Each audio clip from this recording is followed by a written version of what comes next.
नमस्कार, स्वागत है आपका अपडेट 12 में और मैं हूं आपके साथ अर्चना मिश्रा। सबसे पहले नजर इस वक्त की हेडलाइंस पर।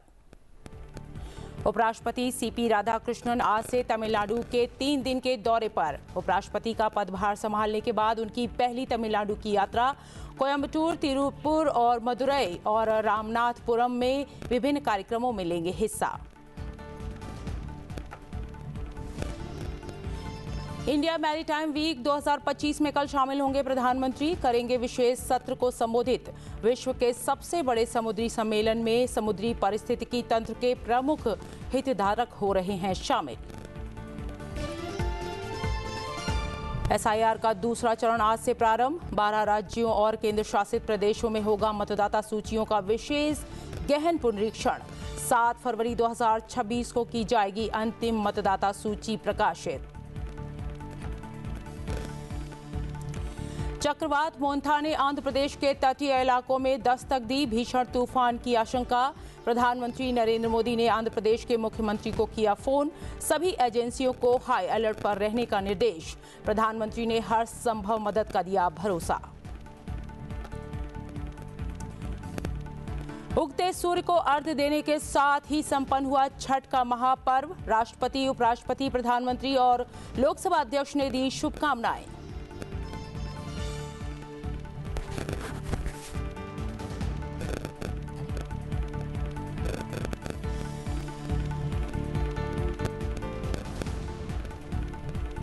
बुलेटिन की शुरुआत करते हैं। उषा अर्घ्य देने के साथ ही 4 दिवसीय महापर्व छठ आज संपन्न हो गया। उगते सूर्य को अर्घ्य देने के साथ ही 36 घंटे का निर्जला उपवास भी खत्म हो गया। राष्ट्रपति द्रौपदी मुर्मू ने राष्ट्रपति भवन में छठ पूजा समारोह में भाग लिया। इस अवसर पर राष्ट्रपति ने देशवासियों की खुशहाली और समृद्धि के लिए सूर्यदेव की प्रार्थना की। वहीं राजस्थान के कोटा में बिहार नवयुवक समिति द्वारा आयोजित छठ महापर्व के आयोजन में लोकसभा अध्यक्ष ओम बिरला सम्मिलित हुए। इस दौरान अपने अनुभव को उन्होंने सोशल मीडिया पर साझा किया। उन्होंने लिखा कि संसदीय क्षेत्र कोटा में बिहार नवयुवक समिति द्वारा आयोजित छठ महापर्व में सम्मिलित होकर श्रद्धालुओं की आस्था और उत्साह का साक्षी बनने का अवसर मिला। डूबते भगवान सूर्यदेव को अर्घ्य अर्पित करते हुए श्रद्धालुओं की भक्ति ने इस पावन पर्व की गरिमा को और बढ़ाया। छठ पूजा केवल एक धार्मिक अनुष्ठान नहीं बल्कि सूर्य, प्रकृति, मातृत्व शक्ति के प्रति श्रद्धा का उत्सव है जो हमारी सांस्कृतिक परंपराओं की समृद्धि को दर्शाता है। छठी मैया से प्रार्थना है कि वे सभी के जीवन में सुख, शांति और समृद्धि का प्रकाश फैलाएं। ये पर्व हमें संयम, सेवा और सादगी के साथ जीवन जीने की प्रेरणा देता है। आप सभी को छठ पूजा की हार्दिक शुभकामनाएं। छठी मैया का आशीर्वाद सभी पर बना रहे और हर परिवार में मंगल और आनंद का वास हो। इस वर्ष इस पर्व की शुरुआत 25 अक्टूबर को नहाय खाए के साथ हुई थी। आज उगते सूर्य को अर्घ्य देकर ये पर्व संपन्न हुआ। प्रधानमंत्री नरेंद्र मोदी ने इस अवसर पर सभी श्रद्धालुओं और व्रतियों को अपनी शुभकामनाएं दी, उनका अभिनंदन किया। उन्होंने अपने सोशल मीडिया पर लिखा, भगवान सूर्यदेव को प्रातःकालीन अर्घ्य देकर के साथ ही आज महापर्व छठ का शुभ समापन हुआ। 4 दिवसीय इस अनुष्ठान के दौरान छठ पूजा की हमारी भव्य परंपरा के दिव्य दर्शन हुए। समस्त व्रतियों और श्रद्धालुओं सहित पावन पर्व का हिस्सा बने। अपने सभी परिवारजनों का हृदय से अभिनंदन। छठी मैया की असीम कृपा से आप सभी का जीवन सदैव अलौकिक रहे। अंतर्राष्ट्रीय सौर गठबंधन सम्मेलन के 8वें सत्र की मेजबानी राजधानी दिल्ली कर रही है।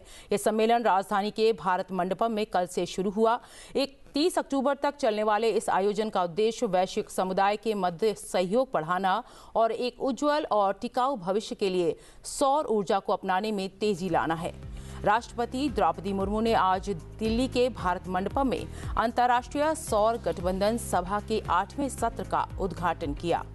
राष्ट्रपति ने अंतर्राष्ट्रीय सौर गठबंधन सभा के 8वें सत्र को संबोधित भी किया। ये ISA असेंबली में भारत के राष्ट्रपति का पहला संबोधन है जो वैश्विक सौर ऊर्जा सहयोग को आगे बढ़ाने में आईएसए के नेतृत्व के प्रति भारत की प्रतिबद्धता और एक विश्व एक सूर्य एक ग्रिड के इसके संस्थापक दृष्टिकोण को रेखांकित करता है। Great pride in bringing together the member countries on the common platform. The ISF stands as a symbol of humanity's shared aspiration to harness solar energy as a source of inclusion, dignity, and collective prosperity.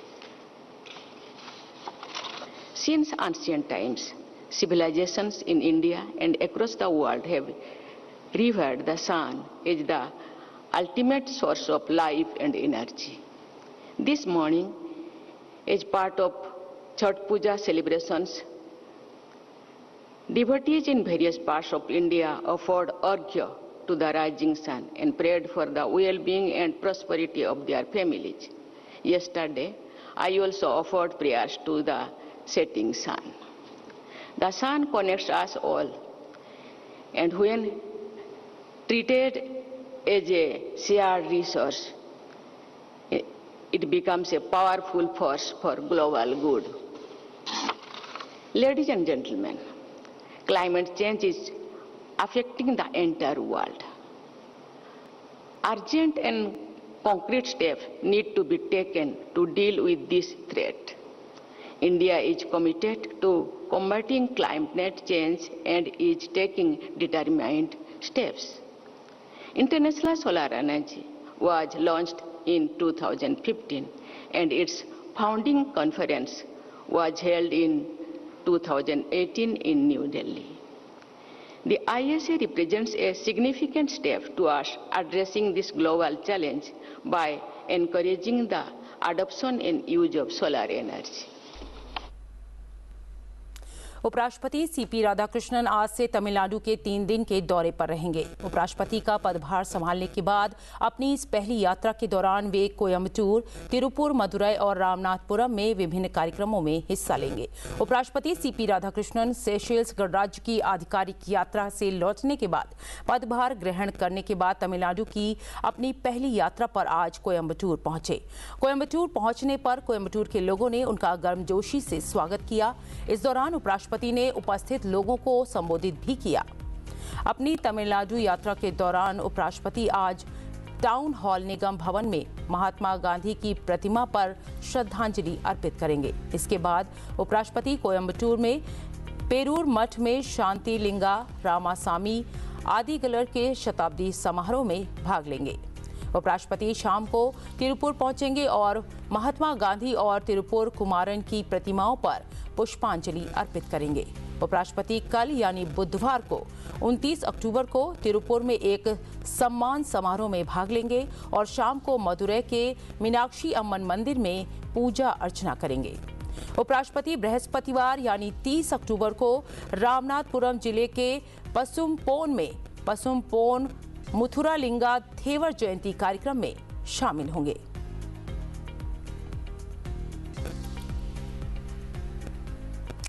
बढ़ते अगली खबर की ओर। राज्यसभा सांसद P Wilson ने peace building commission में महिला शांति और सुरक्षा एजेंडा की 25वीं वर्षगांठ के अवसर पर भारत की ओर से वक्तव्य दिया। उन्होंने डब्ल्यूपीएस एजेंडा के प्रति भारत की अटूट प्रतिबद्धता को दोहराया। उन्होंने कहा कि भारत विशेष रूप से वैश्विक दक्षिण के साझेदारों और मित्रों के साथ विशेषज्ञता, प्रशिक्षण और प्रौद्योगिकी साझा करने के लिए तत्पर है। भारत द्वारा लाइबेरिया में संयुक्त राष्ट्र की पहली महिला सशस्त्र पुलिस इकाई तैनात की गई है। उन्होंने ये भी कहा कि ये बहुत ही सार्थक होने वाली है। India underscores that building and sustaining peace cannot be achieved without the full and equal participation of women. Our commitment to peaceful and peace building aligns with the principles of national ownership and WPS agenda. Mr. Chair, what sets India's peacekeeping legacy apart is not only the scale of our contribution, but our early recognition of women as indispensable agents of sustainable peace. Long before Resolution 1325, Indian women medical officers served in the Congo in 1960s, marking one of the earliest instances of women serving in UN peacekeeping operations. This was not merely a symbolic gesture, but a practical acknowledgement that women's perspectives, skills, and presence are essential to effective peacekeeping and peace building.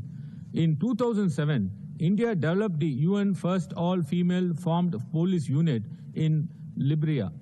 This pioneering initiative inspired local women to join their national police and security services. Today, Indian women peacekeepers serve with distinctions in the Democratic Republic of Congo, Abyei, and South Sudan, helping build trust with communities, addressing gender-based violence, and strengthening protection of civilians. Through these deployments, India has demonstrated the profound positive contribution and impact that women bring to peacekeeping and peace building. They build trust in communities and give hope to the vulnerable populations, particularly women and children. Most critically, they help address gender-based violence and ensure that peace process reflects the needs and perspectives of all segments of society. They inspire women in conflict zone through example. They too can be leaders and peace builders. Mr. Chair, at the national level, India's journey from women's development to women-led development has transformed every aspect of our society. Today, we have more than 1.4 million women elected representatives at grassroots. Over 23 Indian states and union territories have reserved 50% of local government seats for women, underscoring that inclusive governance and social cohesion go hand in hand. India continues to invest in capacity building for women. प्रधानमंत्री नरेंद्र मोदी 29 अक्टूबर को भारत समुद्री सप्ताह 2025 में भाग लेने के लिए मुंबई जाएंगे। इस दौरान आयोजित कार्यक्रम में वे एक विशेष सत्र को संबोधित करेंगे। पतन, पोत परिवहन और जलमार्ग मंत्रालय द्वारा 27 से 31 अक्टूबर 2025 तक मुंबई के NESCO नेक्सो मैदान में इंडिया मैरीटाइम वीक 2025 का आयोजन किया गया है। ये आयोजन वैश्विक स्तर पर सबसे बड़ा समुद्री सम्मेलन है, जिसमें समुद्री पारिस्थितिकी तंत्र के प्रमुख हितधारक एक साथ शामिल हो रहे हैं। 5 दिवसीय इस कार्यक्रम के दौरान 11 देशों के मंत्री अपने उद्योग प्रतिनिधि मंडलों के साथ विभिन्न सत्रों में भाग ले रहे हैं, जो कि भारत के समुद्री क्षेत्र में बढ़ती वैश्विक रुचि को दर्शाता है। सार्वजनिक संबोधन के अतिरिक्त प्रधानमंत्री विश्व भर की अग्रणी समुद्री कंपनियों के चयनित अंतर्राष्ट्रीय CEO के साथ एक उच्च स्तरीय वैश्विक CEO फोरम की अध्यक्षता करेंगे। लोकसभा अध्यक्ष ओम बिरला ने कोटा विश्वविद्यालय में ऑडिटोरियम और परीक्षा अनुभाग के सेलर के निर्माण कार्य का भूमि पूजन और शिलान्यास किया। इस मौके पर उन्होंने कहा कि विश्वविद्यालय की स्थापना से लेकर अब तक ये संस्थान शिक्षा, खेल और अनुसंधान के क्षेत्र में निरंतर आगे बढ़ा है और 20 वर्षों में अपनी विशिष्ट पहचान बनाई है। विश्वविद्यालय परिसर में बनने वाला आधुनिक सभागार परीक्षा अनुभाग और सौर ऊर्जा परियोजना संस्था की प्रगति को नई दिशा देंगे। ये प्रयास विश्वविद्यालय को अधिक सक्षम और आत्मनिर्भर बनाएगा। लोकसभा अध्यक्ष ने भरोसा जताया कि आने वाले समय में कोटा विश्वविद्यालय नवाचार, अनुसंधान और कौशल आधारित शिक्षा का प्रमुख केंद्र बनेगा। अपनी 20 वर्ष की यात्रा के अंदर अपनी प्रामाणिकता स्थापित की है। कोटा विश्वविद्यालय बनाने की मांग बहुत लंबे समय से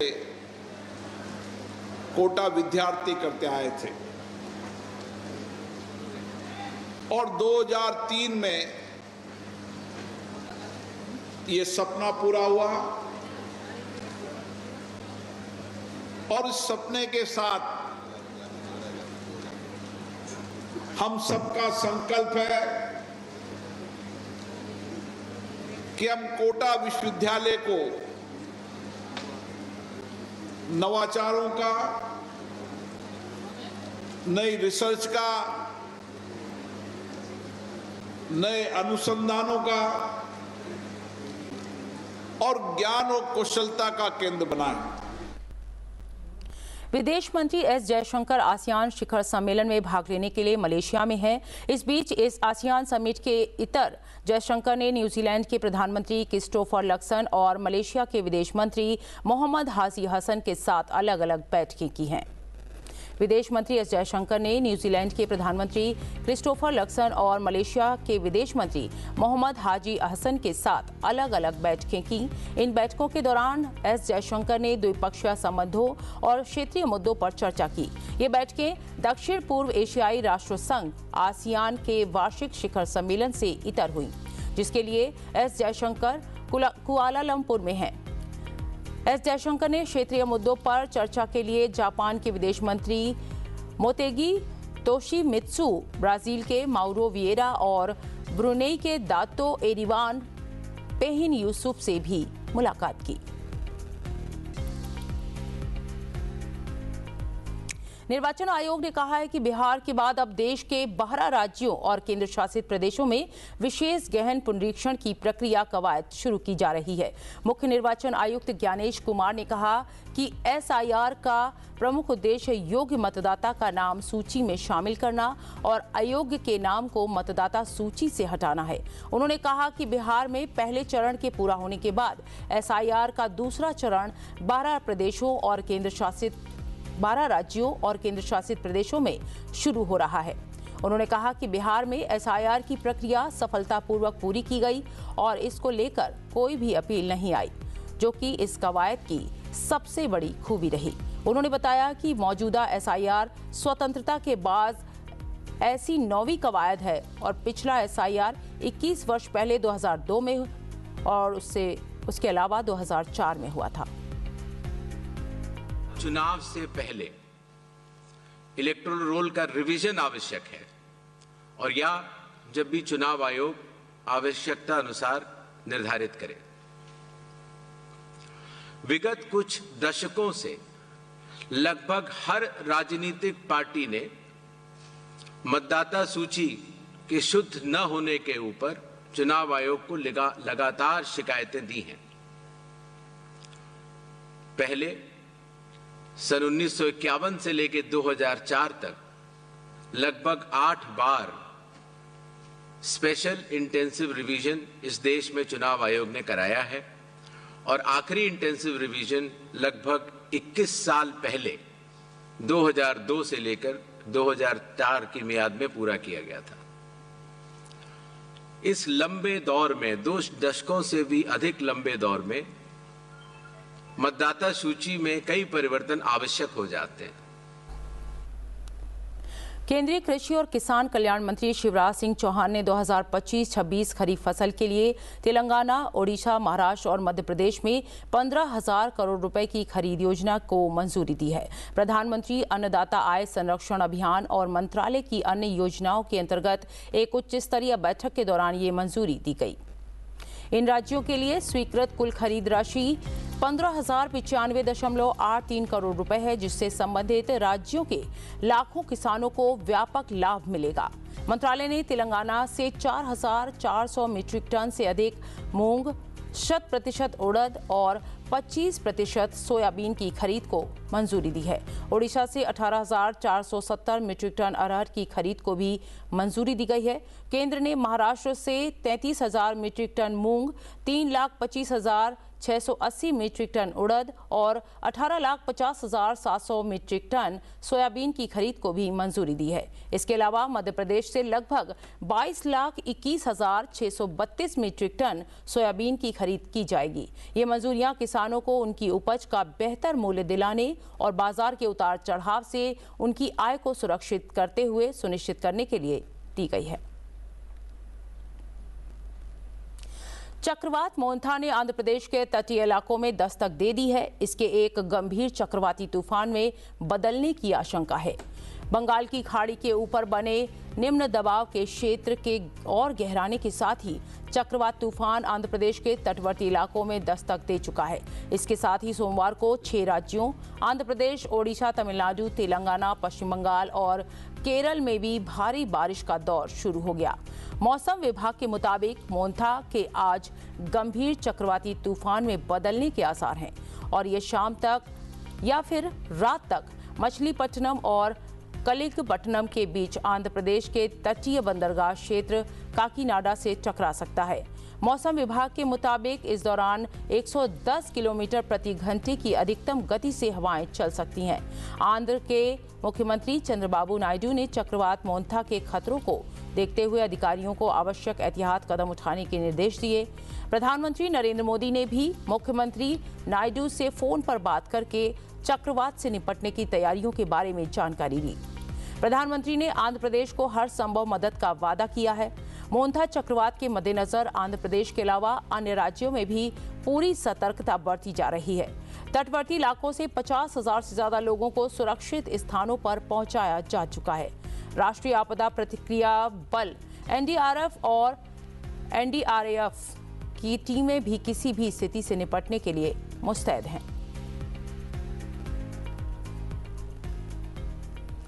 छठ एक ऐसा पर्व जिसमें समाहित है एक पूरी संस्कृति जो लोकाचार का दर्पण है। एक ऐसा पर्व जिससे समाज का हर तबका जुड़ा हुआ है।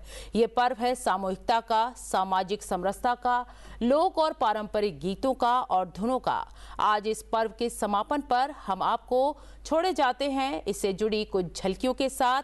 मुझे दीजिए इजाजत। देखते रहिए संसद टीवी। नमस्कार।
मकड़ी उजाड़ी देव मकड़ी